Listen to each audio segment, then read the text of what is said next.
ഗുജറാത്തിലെ ഏറ്റവും പ്രചാരമുള്ള മാധ്യമ സ്ഥാപനമാണ് ഗുജറാത്ത് സമാചാർ. ഒരു നൂറ്റാണ്ടിനടുത്ത് പാരമ്പര്യമുള്ള പത്രം. ഇതേ കമ്പനിക്ക് കീഴിലുള്ള ഗുജറാത്ത് സമാചാർ ടെലിവിഷൻ എന്ന GSTV സംസ്ഥാനത്തെ മുൻനിര വാർത്താ ചാനലുമാണ്. ഒരു ED അറസ്റ്റിന്റെ പേരിൽ ദേശീയ തലത്തിൽ വാർത്തകളിൽ നിറയുകയാണിപ്പോൾ ആ മാധ്യമ സ്ഥാപനം. സമാചാർ സഹ ഉടമ ബാഹുബലി ഷായുടെ അറസ്റ്റാണ് വലിയ രാഷ്ട്രീയ വിവാദമായി മാറിയിരിക്കുന്നത്. വ്യാഴാഴ്ച പാതിരാവിലാണ് സ്വന്തം വസതിയിൽ നിന്ന് ബാഹുബലി ഷായെ എൻഫോഴ്സ്മെന്റ് ഡയറക്ടറേറ്റ് അറസ്റ്റ് ചെയ്തു കൊണ്ടുപോകുന്നതെന്നാണ് വിവരം. കള്ളപ്പണം വെളുപ്പിക്കൽ കേസിലാണ് നടപടിയെന്നാണ് പറയപ്പെടുന്നത്. ബുധനാഴ്ച മുതൽ മാധ്യമ സ്ഥാപനത്തിന്റെ ഓഫീസുകളിലും ഉടമകളുടെ വസതികളിലും നടന്ന 48 മണിക്കൂർ നീണ്ട റെയ്ഡിനൊടുവിലായിരുന്നു ബാഹുബലി ഷായുടെ അറസ്റ്റ് രേഖപ്പെടുത്തിയിരിക്കുന്നത്. അറസ്റ്റ് വിവരം ED പരസ്യമാക്കിയിട്ടില്ലെങ്കിലും നടപടി ബാഹുബലിയുടെ സഹോദരനും പത്രത്തിന്റെ മാനേജിംഗ് എഡിറ്ററുമായ ശ്രേയാൻ ഷാ സ്ഥിരീകരിച്ചു കഴിഞ്ഞു. പഴയൊരു കേസിലാണ് നടപടിയെന്നാണ് അദ്ദേഹം പ്രതികരിച്ചത്. എന്നാൽ കേസിന്റെ വിശദാംശങ്ങൾ അന്വേഷണ സംഘം വെളിപ്പെടുത്തിയിട്ടില്ലെന്നും ശ്രേയാൻ ഷാ പറഞ്ഞു. 2016 സെബി നൽകിയ പരാതിയിലാണ് ഇപ്പോൾ നടപടി വരുന്നതെന്നാണ് പുറത്തുവരുന്ന വിവരം. ഇവരുടെ ഉടമസ്ഥതയിലുള്ള കമ്പനിയുടെ IPOയിൽ ക്രമക്കേട് കാണിച്ചെന്നായിരുന്നു അന്ന് സെബി നൽകിയ പരാതി. പുൽവാമ ഭീകരാക്രമണവുമായി ബന്ധപ്പെട്ട് മോദിയെ വിമർശിച്ച് പത്രം നൽകിയ വാർത്ത കേന്ദ്രത്തെയും BJPയും വലിയ തോതിൽ പ്രകോപിപ്പിച്ചിരുന്നു. 56 ഇഞ്ച് നെഞ്ചിന്റെ ഭീരുത്വമെന്നായിരുന്നു അന്ന് പത്രം ഒന്നാം പേജിൽ നൽകിയ ലീഡ് വാർത്തയുടെ തലക്കെട്ട്. ഗുജറാത്തിൽ പത്രത്തിനെതിരെ BJPയുടെ വൻ പ്രതിഷേധവും നടന്നു. വീടുകൾ തോറും ബഹിഷ്കരണ ക്യാമ്പയിൻ നടന്നു. എന്നാൽ ബാലാകോട്ടിൽ ഇന്ത്യൻ സൈന്യം തിരിച്ചടിച്ചപ്പോൾ 56 ഇഞ്ചിന്റെ ധീരത എന്ന് തലക്കെട്ട് നൽകി പത്രം പ്രതിഷേധങ്ങളെ തണുപ്പിച്ചു. 2015 ജനുവരി 30 മഹാത്മാഗാന്ധിയുടെ രക്തസാക്ഷി ദിനത്തിൽ പുറത്തുവിട്ട വീഡിയോയുടെ പേരിൽ നേരത്തെ GSTV ചാനലും കേന്ദ്രത്തിന്റെ നടപടി നേരിട്ടിരുന്നു. ഗാന്ധിയുടെ കൊലപാതകത്തിന് ഉത്തരവാദി ആര് എന്ന പേരിലുള്ള പ്രത്യേക പരിപാടിയായിരുന്നു പ്രകോപനം. പ്രോഗ്രാമിൽ രാജ്യത്തെ ആദരണീയനായൊരു സ്ഥാനത്തിരിക്കുന്ന നേതാവിനെ തേജോവധം ചെയ്യാൻ ശ്രമിക്കുന്നുണ്ടെന്ന് ആരോപിച്ച കേന്ദ്ര വാർത്താ പ്രക്ഷേപണ മന്ത്രാലയം കാരണം കാണിക്കൽ നോട്ടീസ് നൽകുകയായിരുന്നു.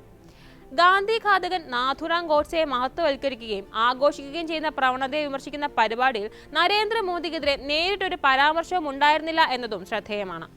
പഹൽഗാം ആക്രമണത്തിന് പിന്നാലെ ദി വയറിനൊപ്പം ഗുജറാത്ത് സമാചാറിന്റെ സോഷ്യൽ മീഡിയ ഹാൻഡിലുകളും ബ്ലോക്ക് ചെയ്യപ്പെട്ടത് ദിവസങ്ങൾക്ക് മുൻപാണ്.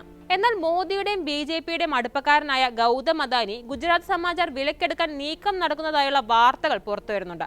ഇതിന്റെ ഭാഗമായാണ് ED റെയ്ഡും അറസ്റ്റുമെല്ലാമെന്നാണ് ആരോപണങ്ങൾ ഉയരുന്നത്. NDTVയും IANSും എല്ലാം പിടിച്ചടക്കിയ മാതൃകയിലുള്ള നീക്കമാണ് നടക്കുന്നതെന്നാണ് വിവരം. 2024 ലോക്സഭാ തെരഞ്ഞെടുപ്പിന് മുൻപ് തന്നെ സമാചാറിനെ അദാനി ഏറ്റെടുക്കാൻ പോകുന്നതായുള്ള അഭ്യൂഹങ്ങൾ പ്രചരിച്ചിരുന്നു. ഇതേ പ്രചാരണമാണ് AICC ജനറൽ സെക്രട്ടറി KC വേണുഗോപാലും ഏറ്റുപിടിച്ചിരിക്കുന്നത്. മോദിയുടെ നേതൃത്വത്തിലുള്ള BJP സർക്കാരിനെ നിർഭയം വിമർശിച്ച പത്രമാണ് ഗുജറാത്ത് സമാചാർ എന്നാരോപിച്ച KC സ്വതന്ത്ര മാധ്യമ സ്ഥാപനങ്ങളെ ഭരണകൂടത്തിന്റെ പരിധിയിലാക്കാനുള്ള നീക്കത്തിന്റെ ഭാഗമാണ് ബാഹുബലി ഷായുടെ ED അറസ്റ്റെന്നും വിമർശിച്ചു. ഓരോ കമ്പനികളെയും സമ്മർദ്ദത്തിലാക്കി അദാനിക്ക് വിൽക്കാനുള്ള വഴിയൊരുക്കാൻ അന്വേഷണ ഏജൻസികളെ ഉപയോഗിക്കുന്ന BJPയുടെ അതേ തന്ത്രം തന്നെയാണ് ഇവിടെയും പയറ്റുന്നതെന്നാണ് അദ്ദേഹം പറയുന്നത്. മുംബൈ എയർപോർട്ടിന്റെയും NDTVയുടെയും എല്ലാം കാര്യത്തിൽ സംഭവിച്ചതുപോലെ ആദ്യം അദാനി കമ്പനിയെ നോട്ടമിടും. പിന്നാലെ EDയോ CBIയോ വന്ന് റെയ്ഡ് നടത്തി ഉടമകളെ അറസ്റ്റ് ചെയ്യും. മാന്ത്രികമെന്നോണം കമ്പനിയുടെ ഉടമസ്ഥാവകാശം അദാനിക്ക് കൈമാറിക്കൊണ്ടുള്ള കരാർ പിന്നാലെ വരും. ഈ സ്ഥിരം പരിപാടിയാകും ഗുജറാത്ത് സമാചാറിന്റെ കാര്യത്തിൽ നടക്കാൻ പോകുന്നെന്ന ആരോപണം ഉയർത്തിയിരിക്കുകയാണ് KC വേണുഗോപാൽ. സ്വേച്ഛാധിപത്യ സമ്മർദ്ദങ്ങൾക്ക് മുന്നിൽ ഗുജറാത്ത് സമാചാറിനും ബാഹുബലി ഷായ്ക്കുമൊപ്പം കോൺഗ്രസ് ഉണ്ടെന്ന് അദ്ദേഹം ഉറപ്പു നൽകുകയും ചെയ്യുന്നുണ്ട്. കോൺഗ്രസ്, ആം ആദ്മി പാർട്ടി ഉൾപ്പെടെയുള്ള പ്രതിപക്ഷ പാർട്ടികൾ അറസ്റ്റിൽ പ്രതിഷേധവുമായി രംഗത്തെത്തിയിട്ടുണ്ട്. രാഹുൽ ഗാന്ധി, അരവിന്ദ് കെജ്രിവാൾ, പവൻ ഖേഡ ഉൾപ്പെടെയുള്ള മുതിർന്ന പ്രതിപക്ഷ നേതാക്കൾ ഗുജറാത്ത് സമാചാറിന് പിന്തുണ പ്രഖ്യാപിച്ചു കഴിഞ്ഞു. മോദി സർക്കാരിനെയും BJPയും വിമർശിച്ചതിനും ഭരണകൂടത്തിന് ഓശാന പാടാത്തതിനുമുള്ള പ്രതികാര നടപടിയാണെന്നാണ് രവീഷ് കുമാർ, രജീത് സർദേശായി, രോഹിണി സിംഗ് ഉൾപ്പെടെയുള്ള മുതിർന്ന മാധ്യമ പ്രവർത്തകർ ചൂണ്ടിക്കാട്ടിയത്. കേവലം ഒരു പത്രത്തിന്റെ ശബ്ദം അടിച്ചമർത്താനുള്ള ഗൂഢാലോചന മാത്രമല്ല ഗുജറാത്ത് സമാചാറിനെതിരായ നടപടിയെന്നാണ് പ്രതിപക്ഷ നേതാവ് രാഹുൽ ഗാന്ധി വിമർശിച്ചത്. രാജ്യത്തെ ജനാധിപത്യത്തെ ഒന്നാകെ അടിച്ചമർത്താനുള്ള നടപടിയുടെ ഭാഗമാണിത്. ഭരണകൂടത്തിന് നേരെ ചോദ്യങ്ങൾ ഉയർത്തുന്ന മാധ്യമങ്ങൾക്ക് പൂട്ട് വീഴുമ്പോൾ ജനാധിപത്യം അപകടത്തിലാണെന്നാണ് മനസ്സിലാക്കേണ്ടത്. മോദി സർക്കാരിന്റെ സവിശേഷതയായി മാറിയ ഭയപ്പെടുത്തി ഭരിക്കൽ തന്ത്രത്തിന്റെ ഭാഗമാണ് ബാഹുബലി ഷായുടെ അറസ്റ്റ്. രാജ്യത്തെ ദണ്ടുകൊണ്ടോ ഭയം കൊണ്ടോ ഭരിക്കാമെന്ന് കരുതേണ്ട. സത്യവും ഭരണഘടനയുമാണ് രാജ്യത്തെ മുന്നോട്ട് നയിക്കേണ്ടതെന്നുമാണ് രാഹുൽ ഗാന്ധി എക്സിൽ കുറിച്ചത്. സത്യം വിളിച്ചു പറയുന്നവരെയും ചോദ്യങ്ങൾ ഉന്നയിക്കുന്നവരെയും നിശബ്ദരാക്കാനുള്ള BJPയുടെ നീക്കത്തിന്റെ ഭാഗമാണ് ബാഹുബലി ഷായുടെ അറസ്റ്റെന്നാണ് ആം ആദ്മി പാർട്ടി നേതാവ് അരവിന്ദ് കെജ്രിവാൾ പ്രതികരിച്ചത്. ഈ ഏകാധിപത്യത്തിന് രാജ്യത്തെ ജനങ്ങളും ഗുജറാത്തുകാരും മറുപടി നൽകുമെന്നും അദ്ദേഹം പറഞ്ഞു. അതേസമയം ഗുജറാത്ത് സമാചാർ ദേശവിരുദ്ധ മാധ്യമമാണെന്ന വ്യാഖ്യാനവുമായി ED നടപടിയെ ന്യായീകരിച്ച സംഘപരിവാർ പ്രൊഫൈലുകളും രംഗത്തെത്തിയിട്ടുണ്ട്. യോഗാ ദിനത്തിൽ പ്രധാനമന്ത്രി നരേന്ദ്രമോദിയെ പരിഹസിച്ചുകൊണ്ടുള്ള കാർട്ടൂണാണ് ഒരു ഉദാഹരണമായി ചൂണ്ടിക്കാട്ടുന്നത്. പുൽവാമ ആക്രമണവുമായി ബന്ധപ്പെട്ട് പത്രം നൽകിയ തലക്കെട്ടും കോവിഡ് കാലത്തെ വാർത്തകളും നക്സൽ വേട്ടയെക്കുറിച്ചുള്ള റിപ്പോർട്ടുകളുമെല്ലാം നടപടിയെ ന്യായീകരിക്കാനായി ചൂണ്ടിക്കാട്ടുന്നവരുമുണ്ട്. ഇന്ത്യയുടെ ഭൂപടം തെറ്റായി പ്രസിദ്ധീകരിച്ചെന്ന വിമർശനവും ഉയർത്തുന്നുണ്ട്. ലോക് പ്രകാശൻ എന്ന ട്രസ്റ്റിന് കീഴിൽ 1932 ഗുജറാത്ത് സമാചാർ പത്രം ആരംഭിക്കുന്നത്. സർദാർ വല്ലഭായ് മൊറാർജി ദേശായി ഉൾപ്പെടെയുള്ള തലയെടുപ്പുള്ള ദേശീയ നേതാക്കൾ രൂപം നൽകിയ സ്ഥാപനമാണ് ലോക് പ്രകാശൻ. 1932 ജനുവരി 16 പത്രത്തിന്റെ ആദ്യ പ്രതി വെളിച്ചം കണ്ടത്. പ്രസിദ്ധീകരണം ആരംഭിച്ച് 2 പതിറ്റാണ്ട് പിന്നിടുമ്പോഴേക്കും കടുത്ത സാമ്പത്തിക പ്രതിസന്ധിയിൽ അകപ്പെട്ട പത്രം തകർച്ചയുടെ വക്കിലായി.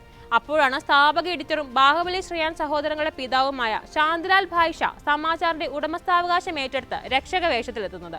നിലവിൽ 2000 കോടിയുടെ ആസ്തിയുള്ള ബിസിനസ് സാമ്രാജ്യമാണ് ലോക് പ്രകാശൻ. ബാഹുബലി പത്രത്തിന്റെയും GSTV ചാനലിന്റെയും മേൽനോട്ടം വഹിക്കുമ്പോൾ സഹോദരൻ ശ്രേയാൻഷാണ് പത്രത്തിന്റെ ദൈനംദിന കാര്യങ്ങളിൽ നേരിട്ട് ഇടപെടുന്നത്. Real estate, transport, chemicals, exports മേഖലകളിലെല്ലാം വ്യാപിച്ചു കിടക്കുന്ന ശതകോടികളുടെ ബിസിനസ് ശൃംഖലയാണ് ശ്രേയാൻഷായുടേത്. കഴിഞ്ഞ 4 പതിറ്റാണ്ടായി ഗുജറാത്തിൽ BJP സർക്കാരുമായി നേരിട്ട് ഏറ്റുമുട്ടുന്ന ഒറ്റയാൾ പട്ടാളമെന്നാണ് ഗുജറാത്തിൽ നിന്നുള്ള മുതിർന്ന മാധ്യമപ്രവർത്തകയായ ഷീല ഭട്ട് ശ്രേയാൻഷിനെ വിശേഷിപ്പിക്കുന്നത്. പൊതുവെ രാജ്യത്തെ മാധ്യമ മുതലാളിമാരെല്ലാം തങ്ങളുടെ നിലനിൽപ്പിനായി എല്ലാ ഭരണകൂടങ്ങളോടും അടുപ്പം പുലർത്തുമ്പോൾ അതിന് നിൽക്കാത്തയാളാണ് ശ്രേയാൻഷ്. സാധാരണ മാധ്യമ മുതലാളിമാരെ പോലെ അല്ല അദ്ദേഹം.